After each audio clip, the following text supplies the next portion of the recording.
morning to this special edition.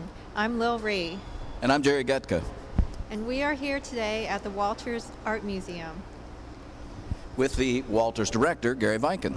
Good morning, and thank you for having me on your show. You're welcome. You're welcome.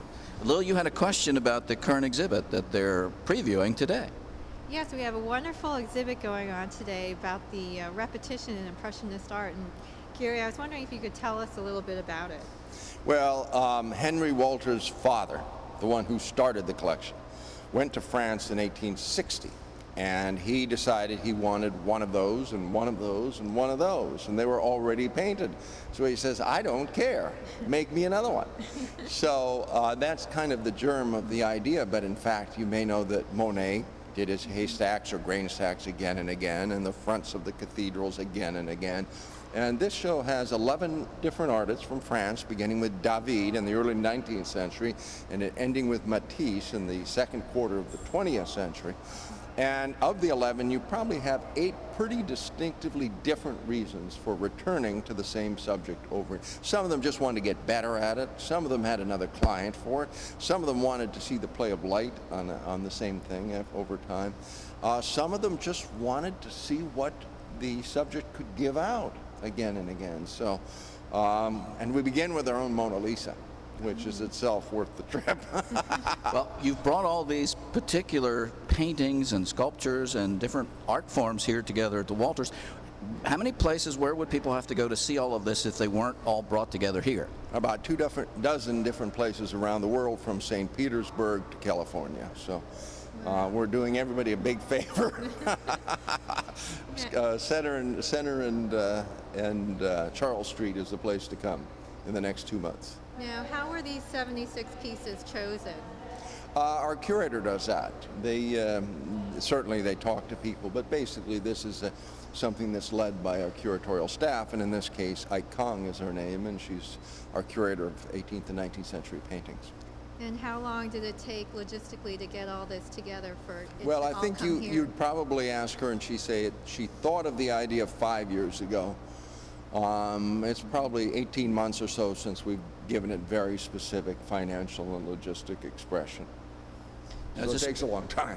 Is this a traveling tour that's going to lots of places, or Well, are you one of the few that... It just goes to one other place, and there's a good reason for that. The paintings are so precious that the lenders will not let them out of sight for any longer than 2 venues. So the second venue is in Phoenix. I'd hate to see your insurance bill.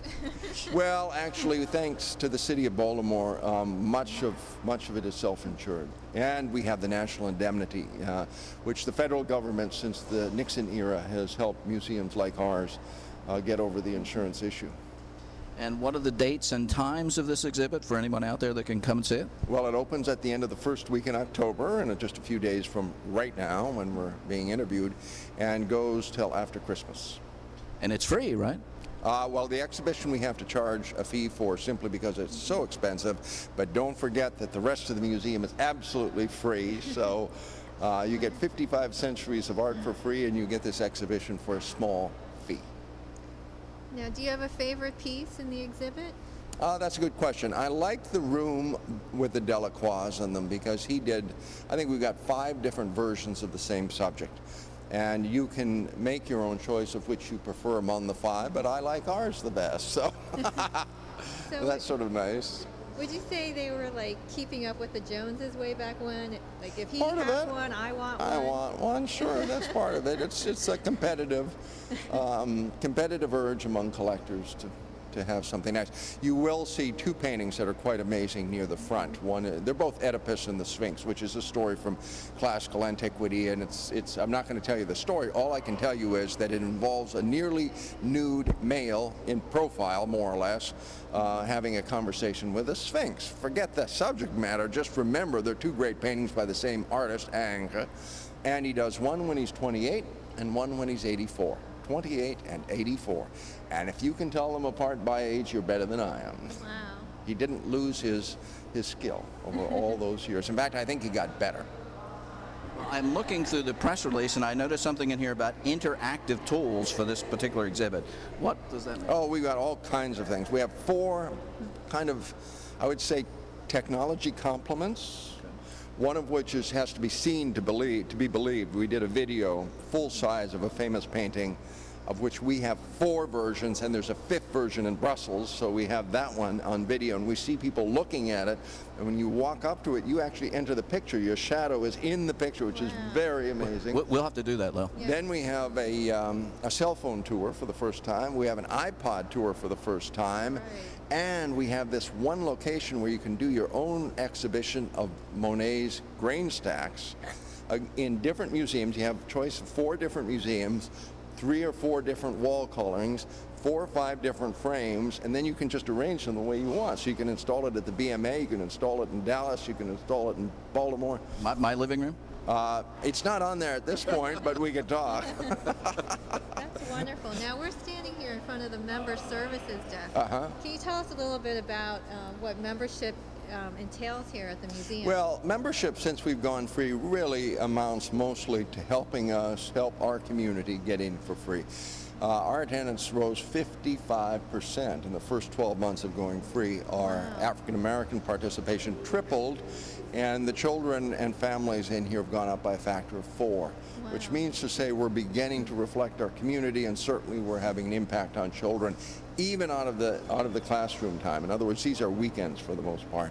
So as a member, you are helping us to make that available to the community.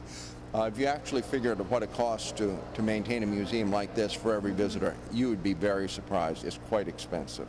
And we're not unusual in that respect. So we need all the help we can get. The City of Baltimore and Baltimore County have been fantastic.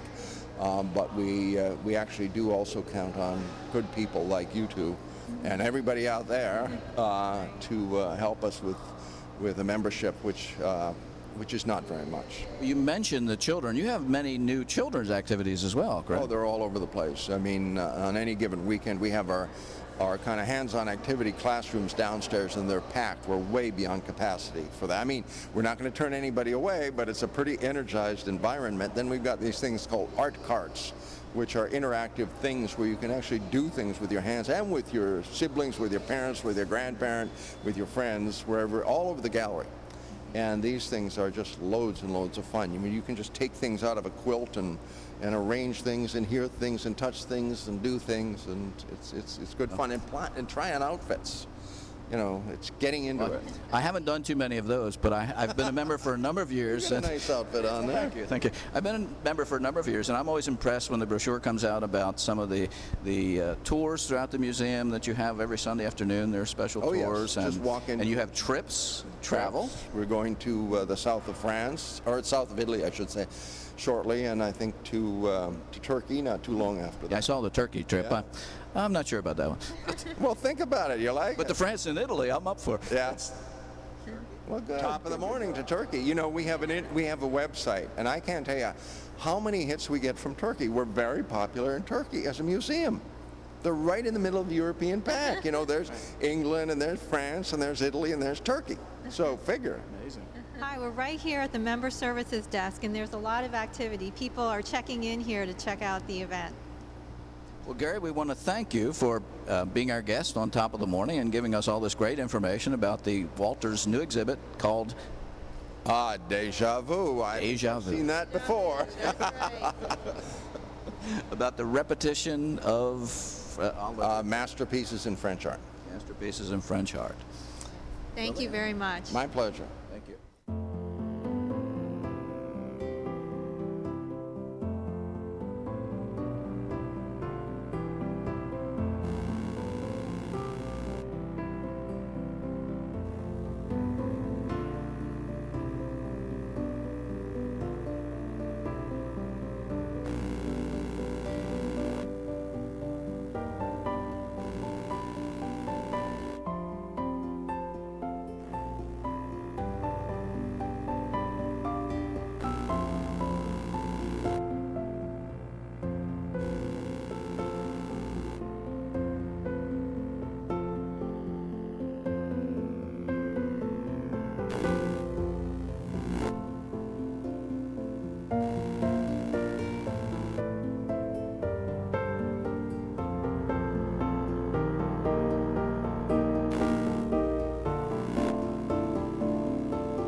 It's an exhibition that is wonderfully Walters in the best possible way, not only kind of historically because it digs deeply into a topic which I guess I was first acquainted with when I went to the Fog and I saw the Odalisque by Ingres, and I said, how can this be? She turned around. Besides, we own her. She shouldn't be up there. And it's that wonderful mystification where you know a work of art, or at least you think you do, and you see it again in a faraway place. You wonder, have I forgotten? Are there two? If there are two, which is the better of the two? And why did they ever do that anyhow?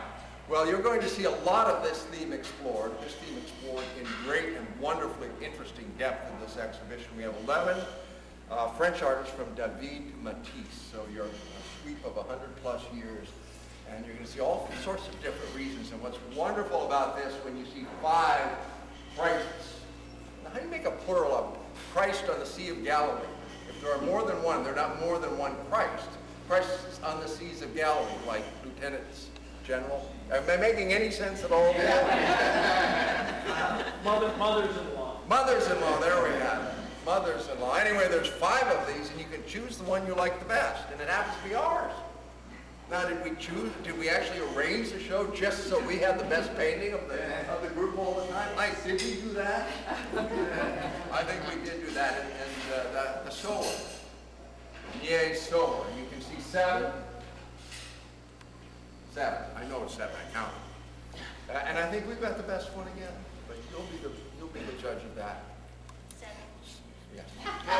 Thank you. So the exhibition is wonderfully rich in that story, but it has a layer to it that is very much right now for the Walters. And that is there are 4 categories of technology enhancement. So we're going kind of full bore and very quickly into the 21st century. One of which you have to see to believe, because you enter another museum. You're there in real time at real scale, and it's just absolutely compelling. The other 3 are a little more conventional, but done still at a very, very inventive level. We have an iPod. We have iPods throughout the gallery, so people will talk to you about the works of art and help to enhance your experience of them. We also have a cell phone tour. And I challenge you to figure out who the narrator is. It's not me. All kinds of different staff members at the Walters have a piece of it, and I'm very proud of that. And we have finally this section near the 5 Monets that we have where you can actually install these Monets in another museum. You pick your museum, and BMA and the Kimball are among the choices, besides the Walters Grand Galleries upstairs. And you pick the frame on the painting, and you pick the wall color, and you align them, and if you do it all with aplomb and grace and pizzazz, I come up on the screen and pat you on the mental back when it's all over. So try it. I hope you'll like it.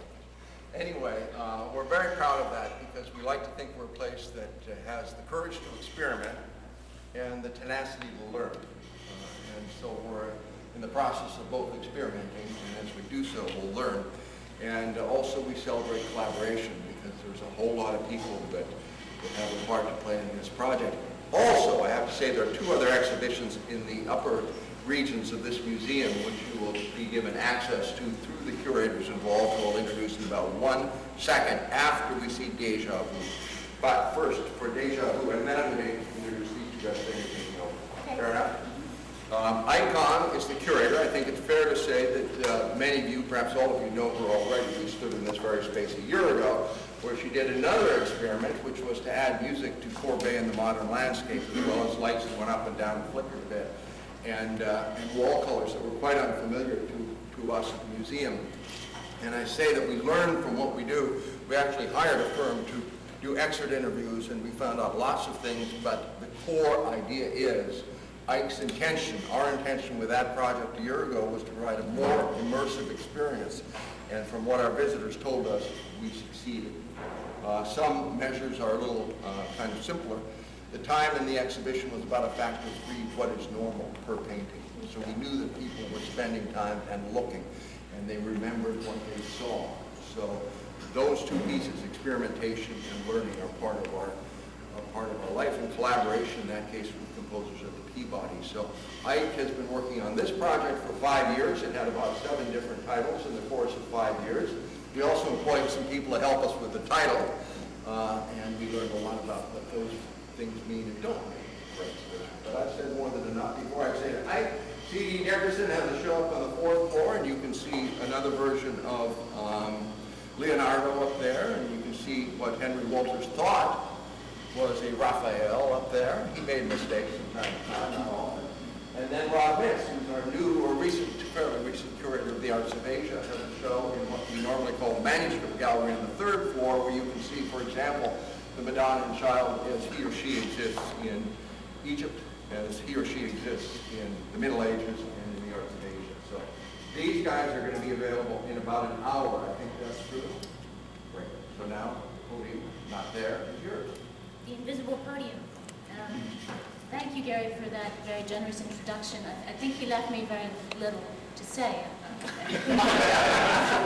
But I'll try and come up with a few things. I'd just like to articulate the names of our collaborators because, as Gary mentioned, this project, which, believe me, has been very time-consuming, involved a lot of collaboration. And one thing I'm very proud of is the Meha video, which you'll see pretty much as soon as you enter the galleries. And I want to acknowledge John Dean, who's standing over here, and his assistant, Penny Forrester, who's hiding somewhere. And I also wanted to mention that for the Monet Virtual Gallery, which you'll find a little bit further on in the installation, that is the product of the Johns Hopkins Digital Media Center, which is directed by Joan Friedman, and she's somewhere here with her wonderful staff. And do you want to introduce yours? One of my students, Stephen Flores, and Christy, our tech support person. So it was actually the product of her staff, permanent staff, and students. And the other person I'd like to mention is David Golan, who is the author of what we like to call the Mona Lisa video, and that's something you'll see in the introductory gallery. But I do think that words are always better or less, I think, effective than images, so we might as well just make our ways into the gallery so I can give you the full experience. And I'm really going to be interested to see how you react to the interactives, because one thing that I am very sensitive to is the competition between, in our modern day and age, virtual media and actual objects. And the subtext of this installation all the way through is actually the difference between them. But what we decided to do was to not be afraid of the virtual, but rather to exploit it, to get you to attend to traditional media such as painting in a way that it rewards, and in a way that most people are not naturally capable of doing any longer. So hence the video, when you walk in and you see the Mehas and you see the Meha video, the video really is intended to slow your pace of visual consumption and looking, so that you will almost by osmosis take on a slower looking activity when you return to the paintings. There are also laminate cards, I should mention, that you can pick up and use to prompt, again, extended looking. So there are many, many different ways in which we try and capture your attention and get you to actually scrutinize and study the objects before you. The other thing I should mention, just by way of introduction, is that the idea of comparing like objects is the first premise of this show. And it's something that occurred to me a very, very long time ago when I did a show working with Philip Conisbee, Georges Latour and his world, and you had side by side these different versions of the great St. Jerome or the card sharps, and I noticed right away how entrancing it was to sit there and compare the two and note the subtle differences. And I believe that this show does this over and over and over again. But I think in a very instructive way too, as you feel palpably the transition from an earlier era, a pre-industrial version of the singular masterpiece, towards what we now perceive as a more contemporary version of repetition, the type of repetition that pretty much dominates day-to-day life. So with that, if you'd like to follow me into the exhibition space, I have to warn you too that we're still a little bit of a work in progress, so try not to trip over any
references, including everything from holiday greeting cards to The Simpsons. So I just thought this was a really fun way of getting the idea across, and it would instantly translate what I think could be perceived as a relatively complex theme. And it is, admittedly, a very complex theme, but I'm still confident that we're able to actually get people to understand the very fundamental transition that takes place in modernity when it comes to the role of repetition.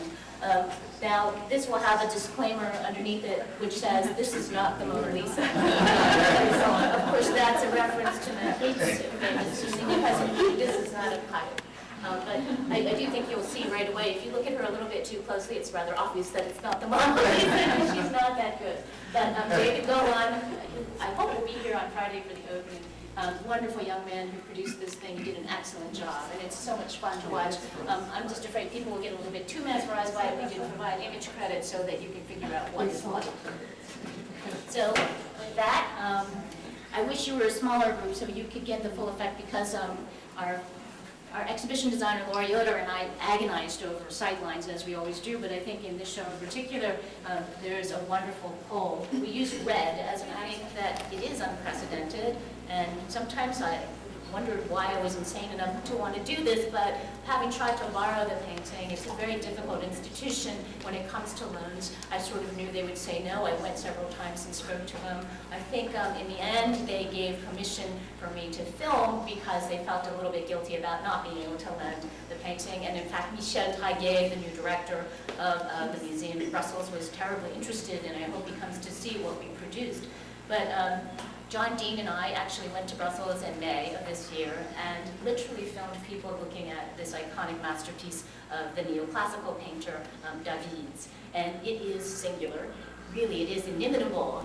And what very few people realize, however, is that there are very, very accomplished student copies in other institutions. So this was something that I wanted to make very, very clear, and dramatically so, by reuniting the progeny of the great original. So what the video does is, through these two different perspectives, one from the point of view of people obviously looking at the painting, the other from the point of view of the painting looking at people looking at it, it gives you a sort of complete sense of the independent, autonomous existence of this painting with life that parades before it every day. And what's so fascinating is actually to look at what people do in front of the painting, the bodily response to it. And you'll see in this video people repeatedly sort of tilting their heads to read the letter by Charles Corday, the assassin, tilting their heads the other way to try and understand that beneficent expression on the dying Marat's face. So it's a very compelling testimony to the power of the prime version, but what I hope will happen too is that you use the video not only to slow the way in which you look, but to actually start to compare it to its progeny, and it's really a fascinating exercise. We have two versions which are of superior quality. One is from Versailles and one is from the Louvre, and they're hanging over here. And it's so interesting to see what happens when it comes to what we always call quality in our business. Here you feel it instantly, because you have two other copies on the other wall at a slightly reduced dimension, and I think you should feel immediately the difference between them in quality. And also the way in which there are slight adjustments that, for example, in the Versailles picture, which you have to the far wall with the black frame, that painting, which may well be by his gifted pupil, François Gérard, he has changed the format. So if you look at the prime version in Brussels, it actually has a more rectangular format, whereas the version from Versailles has a square format, which actually does change the overall atmospheric depth of the painting. So there are subtleties like that that this installation allows you to enjoy, and actually this is the first time that the progeny, as I call them, the children of the prime version, have been brought together in one exhibition. So this is my nod to the great tradition, to the past, to what is about to unfold very quickly as we move generationally into this section on ag. Hope everybody's enjoying the exhibit. Forgive all the background noise because this is a very busy area. And please stay tuned. We'll be right back. Thank you.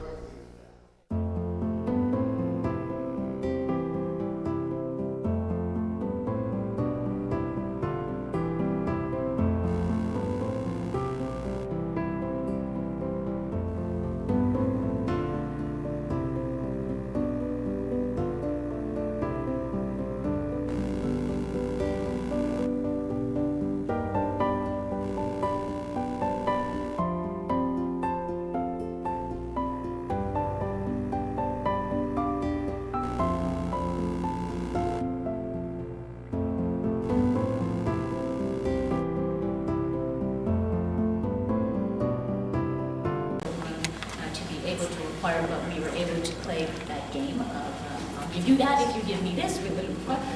They did their own big Angre show just recently, and we went to them. So we were able to unite them, these two very different versions of the same subject, by the master Angre. And Angre, as you know, was a little obsessive and would never let go of subject matter that interested him. And our painting is so interestingly distinct from this early youthful work in that it represents a completely different moment in the narrative. If you look very closely at our painting and you look at the Sphinx, you'll see that her expression is one of horror. She stands with mouth agape. She looks out at you with horror because he's just solved the riddle that will lead to demise. And you see here, they're at that moment before him, engaged in conversation, and he's speculating, he's thinking about the riddle, trying to come up with the right answer. She still thinks she's got it. So you see, poignantly at the end of his life, Angre almost has this sort of revised, redefined notion based on probably his own sense of his mortality, recasting his interpretation of this wonderfully moving subject matter. So we have that, and then if you turn around this wall, now you're standing as you turn around in the Deja section. And again, the generational quality here, all of these people are in a way these successors of David and that tradition, which accounts for this sort of family resemblance in terms of the way in which line functions to define and denote the classicizing past. But our hemicycle, which was in its time considered the greatest work of art ever, really. I mean, it was really considered a very famous work of art, almost as iconic as the Mona Lisa is today. It's something that we treasure, and it was my ambition to try and get people to understand more particularly the way that even academic artists used all the new technology to diffuse their work. So you have repeatability through reproductive technology that didn't exist before, including lithography of this type, and then eventually photography. He is one of the first artists to be documented through photogravures in what is now a conventional catalogue raisonné. So the way in which canny artists like Deja would work with dealers, with goupil, to be able to diffuse their work worldwide and to make a demand, to generate demand, is something that I wanted to get at because it's something that conjoins both academic and avant-garde artists during the 19th century and on, beyond. So to give you a sense, though, of the transitions in scale, we included this very large blow-up of a preparatory sketch for transfer for the actual mural that you will find at the École des Beaux-Arts in Paris, which was the original commission for the hemicycle, and which you will still find in place.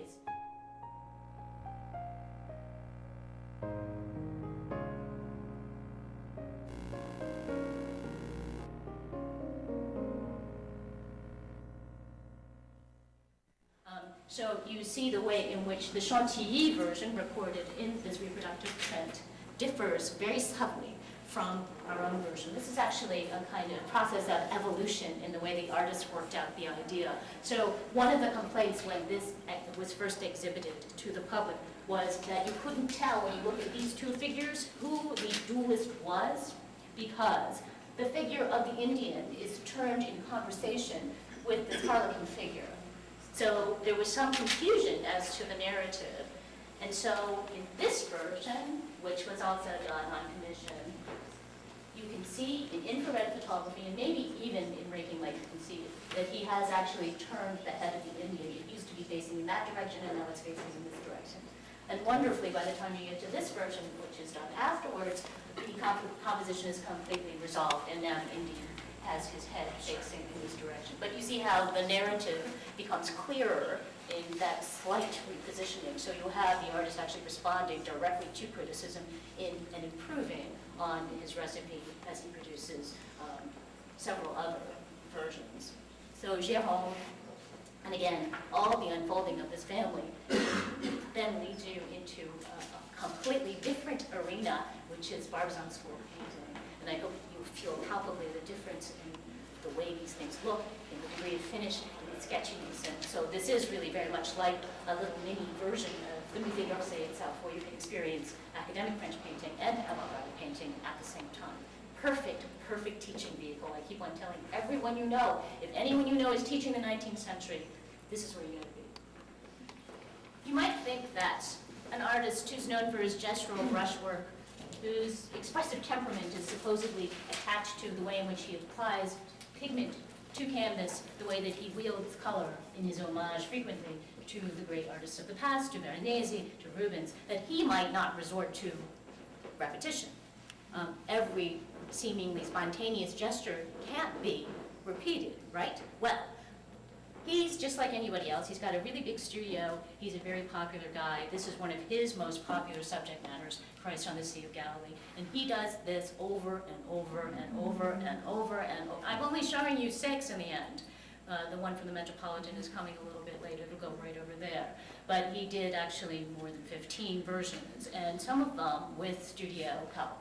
So in this gallery, we play a little game with you. This label will be different by this Friday. But I actually want you to be able to try and find the one that's been demoted to a student copy.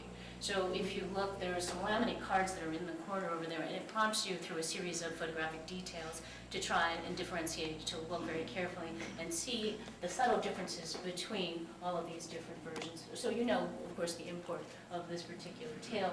You know, his disciples are freaking out because it's a storm and they think they're going to die and the boat is lurching. And of course, you see Christ, who's asleep calmly with his golden halo, signifying that he's clearly confident that all will be well. So it's a metaphor, it's a parable of Christian belief and the power of Christian belief. But if you study each and every one of these, it's delightful. It's really just like a director who keeps on rearranging his players on the stage to see what will work the best. So he's got this limited cast of characters, but each one of them is doing something slightly different in every different version.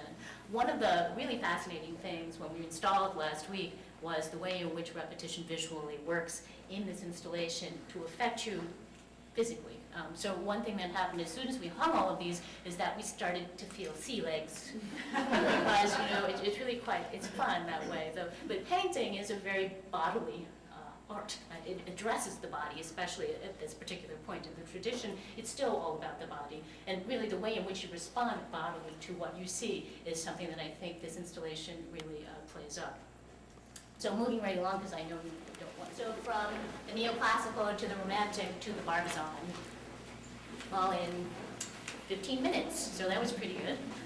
But we are really, really thrilled to be able to show you this selection, including the wonderful masterpiece from Museum of Fine Arts in Boston. This is the most, I think, recognizable version of this very powerful subject matter, which when he painted it was taken alternately as a celebration of condemnation of the French government for misunderstanding the power of the peasantry, et cetera, et cetera. It does have an almost Soviet feel to it, but the strength of that striding figure is something that he came to very gradually. So here we have an instance where we can show you the artist working out a subject from its very earliest inception, and this painting is from Cardiff. And you can see it has a completely different format. It's actually quite slender. It's a little Japanesey. It probably is in some way inspired by Japanese ukiyo-e prints.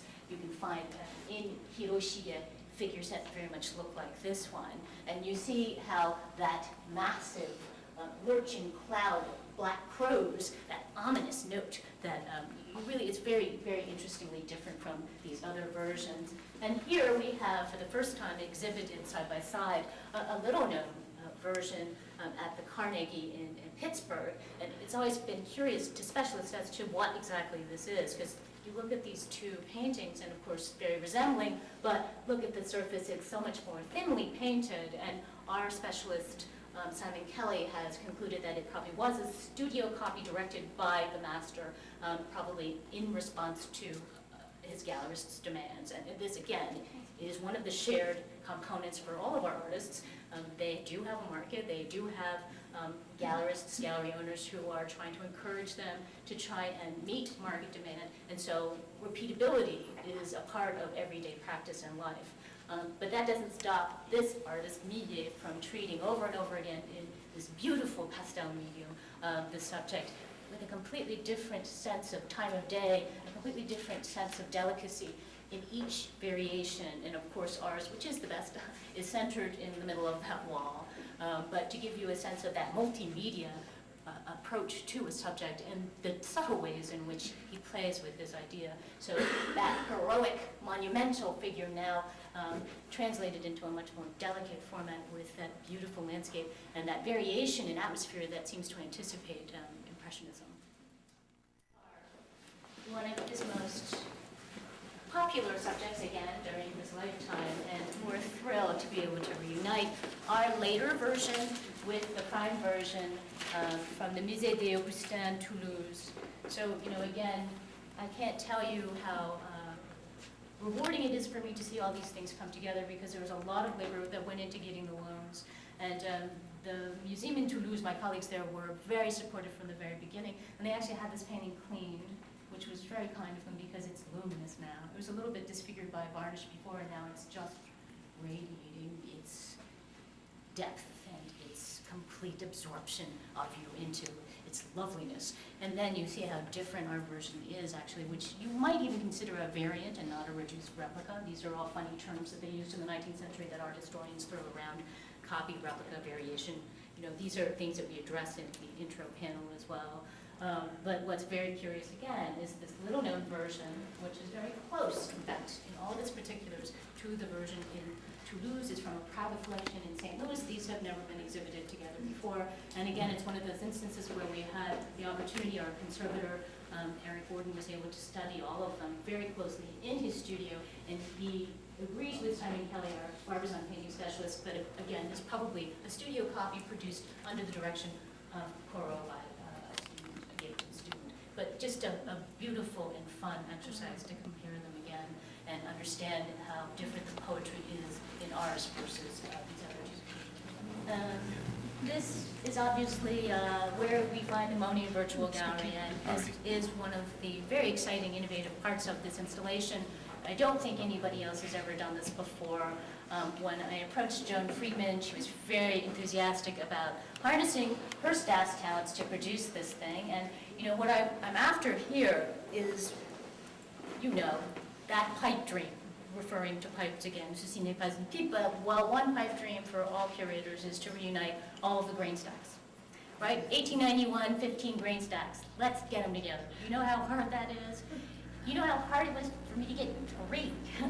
Monet is one of the hottest artists still, much to my chagrin. Sometimes the public cannot get enough of Monet. So what I'm doing here is not just gratuitously giving you Monet, but also giving you that sense of the incredible flexibility of the recipe of painting in series, right? So now we're in a totally different mindset as opposed to those wonderful variations that Delacroix was producing. Here we are in the mindset of the Impressionist series, where there is no beginning, middle, or end. In other words, it doesn't make any sense to go up to a Monet grain stack and say, which one are you, 1 or 8? Right? The sequence is really not the point. The fact that it can be done over and over again with equally satisfying results is the genius of his recipe. But it's also the genius of his recipe that once it was exhibited in 1891, that series was dispersed. So we will never have that lovely, sublime moment of seeing them all together, except virtually. So this is one way in which you as a user hopefully can sit down, you actually play around with these things, choose your decor, and we do have 3 virtual recreations of actual galleries that you should recognize. One our own Palazzo, one from the Cone Collection, and one from the glorious Kimmel Art Museum where I once worked as a fellow, and they were kind enough to give me permission to reproduce Louis Kahn's masterpiece. But it just shows you how different the paintings look in different decors. It gives you the option of picking different frames, and you can actually sequence them as you will. You become the curator. You get to make that wonderful decision. I like this one best, I'm putting it in the middle. I don't really like this one over here. I'd rather have the snow scenes all together. See? But you have to try it to get the full effect. And believe me, once you start playing with it, it's really hard to stop playing with it. So we're hoping that it will be very popular. We did allow for the flat screen to show other users who are waiting other people's products, so it's a little bit more social. Again, what we're trying to do is avoid people just shuffling around with the audio tour, not talking to each other. This is meant to be a fun thing where you can sit together, where you can see other people's results and figure out whether or not you did a better job than somebody else. But all of these things will partially be posted on our website too, so people will have access to them again. But of course, the best thing is when you get the reproduction, the virtual reproduction in this format, this big, of this painting. And you realize what a difference there really still is and always will be between the authenticity of touch, the complexity of the surface, the absolutely ravishing painting which is unlined, the way in which Monet delivers in this scrumptious surface every single time. Another fascinating exercise when you look at the great Rouen cathedrals, to note the difference in the way the facture is built up. So repeated but endlessly different, endlessly varied in the minutiae of the brushwork, in the palette, in the choice of color, of hue. There's just deeply absorbing still works that I think will constantly appeal to our public and hopefully to you. But it is very interesting to note how different the surfaces are depending on conservation history, and this one has been lined, this one hasn't. And I ask you, at some point you'll be able to come and just look very carefully because it's really a lot of pleasure to do so.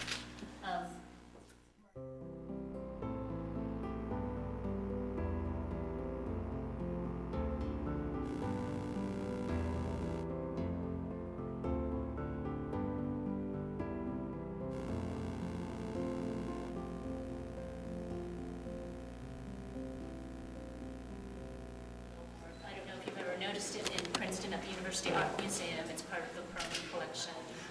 Very, very similar to that tiny little male bather with the arms akimbo that belongs to a certain very famous artist, and that was included in the Cézanne and Provence show last summer. But here, again, a totally different type of repetition. These are not actually meant to be seen in series. These are just the necessary way in which Cézanne had to work. So hundreds and hundreds and hundreds and hundreds of these bathers, some of them more finished than others. Always an open question: is Cézanne finished? Was he happy? Did he want the canvas to show through? Or was it a throwaway? And in the compulsion of modern contemporary commercial galleries, every single scrap of paper that he ever produced has been preserved. So I've got out here just a copy of John Riewald's still classic Catalogue Raisonné to make that point. So you get a sense of how modern compulsion to preserve, to document visually through photography the output of an artist over his entire lifetime alters the way that we perceive the object, the way that we understand the object, because there's a certain sense of false sequencing that occurs because of the Catalogue Raisonné, which is something that I wanted also to bring in. And then you have two-color lithographs. You would never think that Cézanne, of all people, would even allow Voleur to make color lithographs, because you know lithography is a process that means the artist at some point is completely disengaged in his touch, in his actual making of the image, and it's given over to other artists who deal with the lithography stones. This is a process that's well explained by my dear friend and colleague up the street, Jay Fisher, who you will find featured on a video iPod clip, which is somewhere over here, somewhere over there. And I invite you to take a look at it, where he explains the entire process. But, you know, sort of a fascinating, again, the modernity of the 19th century. We already are at a point where artists are very conscious of market and of creating demand. So if you've done one Bather that you're happy with, the Barnes collection Bather, then, you know, your dealer is going to say, well, I want this to be seen by more people. Will you let me make a color lithograph? And he does. So once that initial version in watercolor is done, the other lithographers take over, and now you have hundreds of them. So a very interesting part of the whole story, the narrative of modernity. As you can see, I'm standing in front of the wall that declares Deja Vu, which is the new exhibit about to open at the Walters Art Gallery. And you'll notice that Lil is not with me. She's still back in the exhibit, going through the tour and enjoying it very much, I'm sure. You should all come down to the Walters Gallery and watch Deja Vu. As time went on. Mm-hmm. So, and this is finally, I think, the two most eccentric versions of repetition in the show, which features, as you've just seen, 11 artists. Deja, and again, we're making good use of our own beautiful painting over here, before the race, and then reunited side by side, beautiful comparison with the version from the Clark in Williamstown. And, you know, very subtle variations, again, the way that you take this recipe, repeat it, and yet still produce a completely different effect in terms of touch. If you look at the opacity of the paint on this side, and look how thinly painted it is over here, the way in which he uses the wood grain to guide the composition, very, again, Japanesey in a sense. And then wanting to show his very multimedia approach to making, right? So repetition is at the heart of his approach, where every single aspect of a given subject matter becomes a series of investigative works that produces a whole slew of other objects in their own right. So he used these originally wax sculptures to guide his own visual understanding of the way the horse's body looks in space as it's turning. And I've done this so that you can deliberately see the way that Muybridge prints, stop action photography and all of that, played into his literalization in three-dimensional form of the way that the horse looks, mirroring, for example, and the way that as you turn around the object, you get different silhouettes, which he then retranslates and repurposes in two-dimensional media such as pastel, oil, and drawings. So that, in its own right, a section of repetition and the repetitiveness that is the creative process of a Degas. Here, I'm so proud of this because you never get to see this. This is 11 stakes of 21 in total etching. Leaving the back, probably not as familiar as maybe some of his other famous subjects, such as Mary Cassatt in the Louvre, but I thought, again, a wonderful way of showing how the medium itself, in this case etching, with that etching plate, its reusability, the fact that each and every one of these is slightly different, creates a slightly different tonality, a slightly different sense of wiristic privacy, a sense of that body lurching, again, a reference as well to Muybridge and its ability to give you the way that the body moves in space, lurching as it does. Heaves herself out of that tub. But every single one of these different, and in fact, I was a little sorry because my interactive for this section didn't come in yet, but it will this afternoon. And this is really something that you'll laugh at me, but I had this fantasy of resurrecting the old magic slate. You remember the magic slate? And it occurred to me that the magic slate is actually kind of a crude parallel to the etching plate, because you lift up that little piece of plastic and it's gone. So what I did was I had it customized. This company in New York probably thinks I'm really, really nuts, but I actually had them make a template of the basic schematic composition of this etching, so that your magic slate comes equipped with that little template, and then you sit in front of one of these and you copy. And as you copy, you become aware of every little decision that he made, every little departure that he makes from the previous version, so you can recreate his own process. And then when you're done, you lift up the little plastic and it vanishes and you can start all over again. So anyway, I'm sorry that didn't arrive in time, but you can come back and play with it whenever you want. And then finally, Matisse, you can't leave out Matisse, and I thought a great coda to the exhibition. Wonderfully, Jeffrey Weiss, my good friend before he left for the Deja, he's one of the contributing authors to the catalog, who made these fantastic paintings available.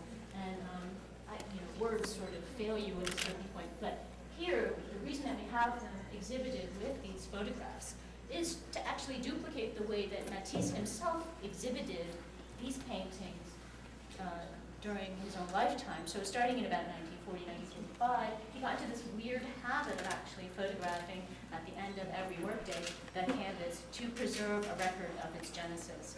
And interestingly enough, when he was done with the painting, he actually chose to exhibit the finished work of art with the photographic states, as they're referred to. So we were able to borrow, in facsimile form, photographic states that correspond to these two works of art. And if you study them, the puzzling thing is that they actually mystify even more his artistic process.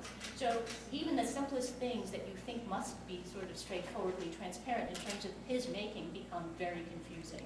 And we have in the video I clip the senior paintings conservator Anne Hunningswold explaining this to you, but just to show you very briefly, you look at the tiling before, you think how simple he just took some glue, he took the end of his brush and went, right? But then you look at the different photographic states and you begin to realize it took him 5 or 6 different approaches, different ways of using negative or positive pigment to designate that tile floor, and then he compulsively played with it until he arrived at this solution.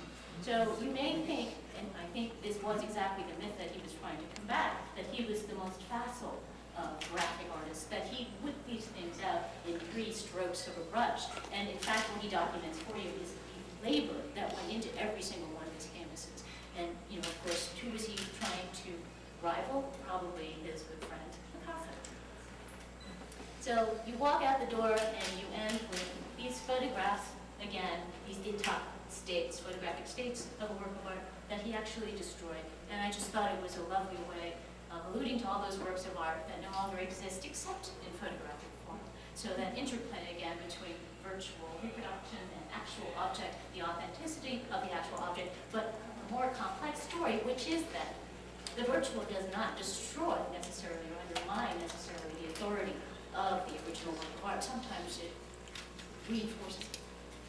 So I think that I've probably taken too much of your time, but I have to answer questions. And one other thing about the cell phone tour, you still can use the cell phone tour in these 2 galleries, so I invite you to try it. And let me know what you think. It's an experiment, but I really wanted to sound less like an audio tour, less stuffy. Sorry.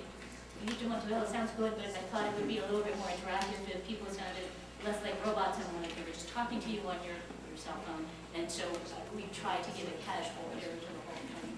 But please do try it and let us know what you think. And I should say, Amanda's the one who actually managed the cell phone tour, and it was a real labor of love for her. And she's going to continue to record people as the show unfolds. We'd like to get visitor response, not just expert response, but real people responding to the audience and telling us what they think.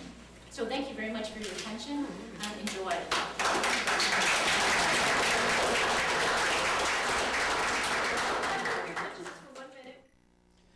Hello again, everybody. This is Jerry Gatka, and we're here at the Walters Museum.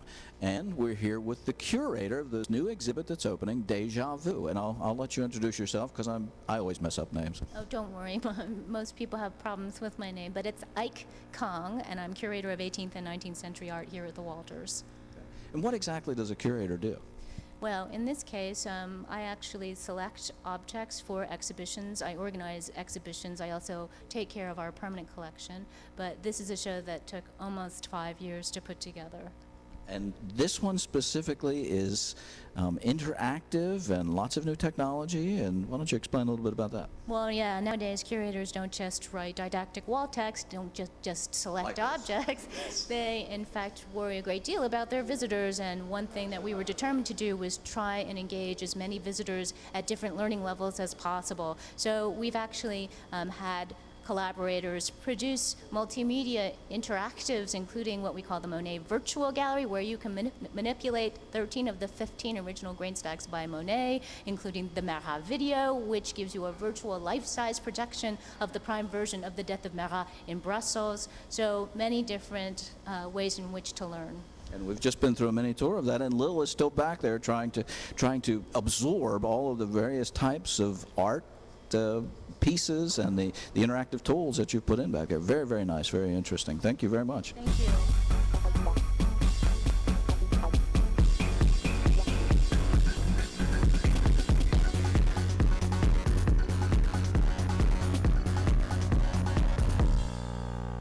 Hello, this is Jerry Gatka here at the Walters Art Gallery. And we're here for the press conference for the opening of the exhibit Deja Vu. Lil is still entrenched in the exhibit, going through the repetition. Because it's repetition, I guess you have to see it several times. But we had a great time down here. We want to thank Gary Viken for the interview earlier, and invite all of you to come down to the Walters and see Deja Vu.